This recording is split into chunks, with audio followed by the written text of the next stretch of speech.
Ողջույն ձեզ սիրելի հարազատներ, այս ձայնագրության մեջ ես ձեզ ուզում եմ խոսեմ երկու վերջերս տեղի ունեցած դեպքերի մասին, որոնք որ ցնցել են մեր հասարակությունը, մեզ շատ նեղացրել են, մեզ շատ վիրավորել են եւ մենք լուծումներ ենք փնտրում այդ իրավիճակներից։ Խոսքը գնում է մոտավորապես մի ամիս առաջ Վատիկանում այդ պոնտիֆիկալ համալսարանում տեղի ունեցած Ադրբեջանը եւ քրիստոնեությունը սիմպոզիումի մասին եւ մի քանի օր առաջ Պատրիարք Կիրիլի հարևան երկրի առաջի տիկնոջը տված Սուրբ Օլգայի իշխանշանի մասին, որից ինչպես ասացի, մենք վիրավորվել ենք, նեղացել ենք եւ պետք է մտածենք, թե հիմա ինչ պետք է անենք, այս ինչա կատարվում մեր հետ, ինչու է այս ամեն ինչը կատարվում մեր հետ։ Բայց նախքան խոսքը սկսելը եւ իմ տեսակետն ու պատկերացումները ձեր հետ կիսելը, խնդրում եմ ձեզ, ավելի ճիշտ ուզում եմ ձեզ ասել, որ ես այս խոսքը հատուկ ասում եմ մեր ազգի ողջամիտ քրիստոնյա զավակներին, ովքեր որ իրենց համարում են ողջամիտ եւ քրիստոնյա, որպեսզի չլինի թե մենք առաջի զայրալից ու sense վիրավորական մտքով միանգամից վերաբերվենք այս ամեն ինչին, որ շատ հաճախ անում ենք, հա, դուք տեսել եք օրինակի համար Երևանի փողոցում կամ միտեղ երկու մեքենա բախվում են իրար, վարորդները ելնում են միանգամից կռիվ են անում, ծեծում են իրար։ Ինչի կամ հիշում եք մի քանի օր առաջ Երևանում մեքենան բախվել էր ավտոբուսին եւ ավտոբուսի վարորդին դանակարել են։ Ինչի, միթե ուրիշ ձև չկա, միթե ագրեսիան ու այդ զայրույթը ու այդ բարկությունը առաջի ու միակ հնարավոր տարբերակն է։ Մենք պետք է մի քիչ մտածենք ու հասկանանք, թե այս ինչա կատարում մեր հետ եւ Աստված ինչ գործ է անում մեր ազգի հետ։ Ուրեմն մենք շատ վիրավորվել ենք, մանրաժենք ընկել, որ մեր բարեկամները մեզ սենց են վարվում։ Ժողովուրդ, մենք պետք է հասկանանք, որ այս աշխարհում մեզ ոչ մեկը ոչ մի բան պարտք չի։ Եվ հենց այնց ոչ մի բան չի կատարվում այս աշխարհում, որ մենք պետք է հասկանանք ու մտածենք, ոտքի կանգնենք, գոտիներս ձգենք, թափ տանք մեր վրայից այս անաստվածության, մեղքի, եսասիրության, գոռոզության փոշին ու ուրիշ տեսակի կյանք ապրենք, այնպիսի կյանք, որ մեզ հարգեն, մեզ հետ հաշվի նստեն, մեզանից ակնածեն, ամենակարևորը, որ մեզ հարգեն։ Ինչպես է դա լինում, որպեսզի դա լինի, մենք պետք է հասկանանք, թե մենք ով ենք, ինչ տեսակի ազգ ենք, ինչ գործ է անում Աստված մեր հետ։ Նայեք պատմությանը, եկեք մի հատ հետադարձ Հայաց նայենք։ Դրախտը, որը ստեղծվել է այս հողատարածքում, որի վրա որ մեր ազգն ապրում է, Տիգրիս եւ Եփրատ գետերի սկզբնամասում։ Դրանից հետո Նոյան տապանն իջավ Արարատ լեռան գագաթին, էլի այն տարածքում, որտեղ որ մենք ապրում ենք։ Հայկը եկավ այստեղ Նոյի մոտ, այն տարածքում, որտեղ որ մենք ապրում ենք։ Դրանից հետո քրիստոնեության ժամանակ 12 առաքյալները ցրվեցին ամբողջ աշխարհում մեկ, 12-ից 2 առաքյալ եկան Հայաստան։ Հայաստանը շատ կարևոր եւ հայ ժողովուրդը շատ կարևոր են Աստծո ծրագրերի համար։ Դրանից հետո 301 թվականին խնդրում եմ կարդացեք Ագաթագեղոսի հայոց դարձի պատմությունը ու տեսեք, թե Քրիստոսը ինչ գործ է արել մեր ազգի մեջ։ Դրանից հետո նայեք այսօր պատմությանը։ Եթե դուք եղել եք Երուսաղեմում, քրիստոնեության ամենամեծ ու կենտրոնական սրբավայրը դա Երուսաղեմի Սուրբ Հարության տաճարն է։ Ուրեմն Սուրբ Հարության տաճարը, որտեղ որ գտնվում է եւ Գողգոթան, որտեղ որ Տեր Հիսուս Քրիստոսին խաչել են, եւ Սուրբ Հարությունը, այսինքն գերեզմանը դատարկ, որտեղից Տեր Հիսուս Քրիստոսը երրորդ օրը հարություն է առել, գտնվում է բաժանված է 3 մասի, 3 խնամակալության՝ կաթոլիկների, հռոմեական կաթոլիկների, ամբողջ աշխարհի արևմտյան ուղղափառների եւ մեկ էլ մի ազգի։ Կաթոլիկները 1 միլիարդից շատ են աշխարհում։ Այնտեղ ես չգիտեմ քանի 100 տեսակի ազգեր են մտնում։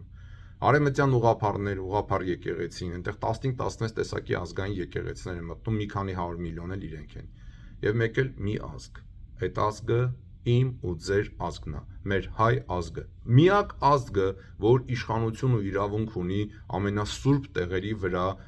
հոգատարություն եւ արարողություններ ու աղոթ կանելու։ Ամեն գիշեր մեր ազգի ներկայացուցիչները Քրիստոսի Սուրբ Հարության դատարկ գերեզմանի վրա պատարագ են մատուցում։ Այս ամեն ինչը մեզ պետք է ասի, որ Աստված հատուկ ծրագիրներ ունի մեր ազգի զավակների հետ։ Ճիշտ է։ Աստված հա խոսում է մեր ժողովուրդ։ Խոսեց այս վերջի 30 տարիներին, երբ որ մեր սերնդին տվեց պետականություն։ Աստված խոսեց մեր հետ, զգուշացրեց, որ մի ապրեք մեղքով, Մտածեք ձեր հոգու փրկության մասին, դարձեք դեպի ինձ եւ ես կդառնամ դեպի ձեզ։ Շանս տվեց, երկիր տվեց, մեծացրեց այդ երկիրը, 30 տարի փակեց մեր թշնամիների ախորժակը, բայց մենք էլի ապրեցինք անաստված կյանք։ Մեր ազգի նույնիսկ 1%-ը չի մասնակցում ամեն կիրակի պատարակներին եւ հեռու է ու անհաղորդ է Տեր Հիսուս Քրիստոսից։ Ապա եկան զգուշացման նշաններ, եկան դեղին քարտեր ու կարմիր քարտեր, քառօրյա պատերազմը, ապա եղավ 2020 թվականը, 44-օրյա պատերազմը, դրանից հետո դեռ մենք էլի Արցախն ունեինք, կորցրեցինք ազատագրված տարածքները, կորցրեցինք Արցախը, եկավ էմբարգոն, կորցրեցինք Արցախը, ժողովուրդ, էլ ինչքան բան պետքա պատահի մեր հետ, որ մենք հասկանանք, որ Աստված վերևից մեր հետ գործ է անում, կանչում է մեզ իր առաքելությանը, ինչքան պիտի մենք փախնենք Աստծուց եւ ինչքան պետքա սենց նեղանանք, վայ Հռոմի Պապը սենց չարեց, վայ Պատրիարքը սենց չարեց, վայ սրանք սենց չարեցի, վայ նրանք նենց չարեցին։ Մենք պետքա ոտքի կանգնենք, լսենք մեր Աստուծո ձայնը եւ դառնանք մեր Տեր Աստծուն։ Ճանաչեք Աստծուն, սիրելի ժողովուրդ։ Մեր Աստված մեզ այնքան է սիրում, ինչպես սիրող հայրը, որ ինքը սեր է, որ ինչքան փախնենք մենք իրանցից, ինքը քաշելու է մեր ականջը, քաշելու է, բռնելու է մեզ, հետա տանելու, ասելու է երեխեք կործանման եք գնում, մի գնացեք կործանման, դարձեք դեպի ինձ եւ ես ձեզ կդառնամ դեպի ձեզ։ Չէ՞ որ մենք նույնն ենք վարվում մեր երեխաների հետ, ովքեր չեն լսում իրենց ծնողներին եւ գնում են կործանման ճանապարհով։ Սիրելի բարեկամներ, Աստված գործ է անում մեր հետ ու կանչում է մեզ։ Ինչքան պիտի մենք մաշվենք, ինչքան մենք պիտի նեղանանք այս աշխարհից, մինչև որ հասկանանք, որ ուրիշ ճանապարհ չկա, որովհետև Աստված կանչում է մեր ազգին, ասելով դարձեք դեպի ինձ եւ ես կդառնամ դեպի ձեզ։ Ավարտելով այս խոսքս եւ խնդրելով, որ դուք եք կիսեք ձեր էջերին, միգուցե մեր ազգի ավելի շատ զավակներ լսեն, մտածեն այս ամենի մասին, վերցնեն Աստվածաշունչը, սկսեն կարդալ, ասեն, որ Կիրակի օրը ես ուրիշ ոչ մի բան չեմ անելու առավոտյան, բացի պատարագի մասնակցելուց, եւ սկսեն նայել իրենց մեղքերին, հեռանալ իրենց մեղքերից, թողնել մեղքերը եւ դառնալ Քրիստոսին, ուզում եմ ձեզ մի կարճ բանով ավարտել։ Վերջերս ես մի թաղման արարողության էի մասնակցում։ Գերեզմանի փոսը սովորականից ինձ ավելի խորը թվաց։ Եվ ես տեսա ինչպես են դագաղը իջեցնում գերեզմանի մեջ ու սկսում էին հողը լցնել, բարեկամներն անշուշտ տխուր էին, վշտի մեջ էին, ու ես մտածում եմ, որ մահը զրոյացնում է ամեն ինչ։ Մարդու նպատակները, մարդու գործերը կիսատ մնացին, զրոյացրեց ամեն ինչ։ Իսկ մեր Տեր Հիսուսն ասում է, որ նախ փնտրեցեք Աստուծո արքայությունը եւ նրա արդարությունը, եւ մնացած բաները ձեզ կտրվեն ավելիով։ Ու ես նայում եմ այդ գերեզմանի հողին, նայում եմ այդ փոսի խորությանն ու ասում եմ ամբողջ տիեզերքի մեջ միայն մեկ անուն կա, որ զորություն եւ ուժ ունի այս մարդուն գերեզմանից քաշելու եւ հանելու դուրս։ Երբ որ ժամանակը գա, հրեշտակը կանչի, այդ անունն է Տեր Հիսուս Քրիստոս։ Սիրելի ժողովուրդ, Աստված գործ է անում մեր հետ։ Մենք պետք է ոտքի կանգնենք, բարձրացնենք մեր աչքերը դեպի երկինք եւ պատասխանենք Աստծո կանչին, ով ասում է դարձեք դեպի ինձ եւ ես կդառնամ դեպի ձեզ։ Հերիքա մաշվենք, հերիքա կորուստներ ունենանք։ Լսեք այս խոսքերը։ Մի կարծրացրեք ձեր սրտերը։ Վերցրեք Աստվածաշունչը, սկսեք ճանաչել Տեր Հիսուս Քրիստոսին, ով միակն է, որ զորություն եւ ուժ ունի գերեզմանից կանչելու։ Եվ ինքն ասում է, եթե դուք ուզում եք մնացած բաներն այս աշխարհում,